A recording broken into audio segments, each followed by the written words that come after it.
Salamu za Yesu.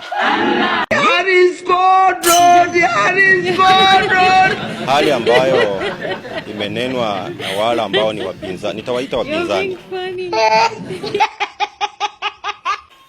ya kwamba Yesu wa Tongaren asulupishwe. Ati unasemaje? Kila jambo linalotendeka katika uso wa dunia na wakati hali ya kusulupishwa ilipotokea miaka 2000, Shut up you.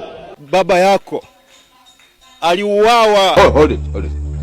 Na akateswa akauawa kwa ajili ya kutenda mema. Kisasi kinachofuata wakati inafika wanaanza kukelezea, yani kutenda vile baba alikuwa watoto mtafuata mkifanya mambo kama hayo. Hairuhusiwi. Hiyo Pasaka kwangu mimi, Yesu mimi mwenyewe, hairuhusiwi. You are a madman. You are a madman. Na nikashukuru ndugu, wakati umesema, wana juzi nimekuwa hapa na Waislamu kutoka Nairobi, tumekaa na hao hapa karibu masaa 5. Wakanionyesha hiyo filamu ya wachungaji. Nikafikiria nikasema, "Lo.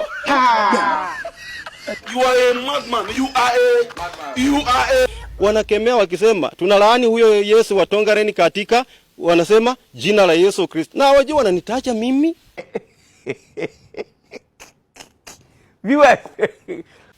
Nikashangaa, jamani, wachaliwe macho ya kiroho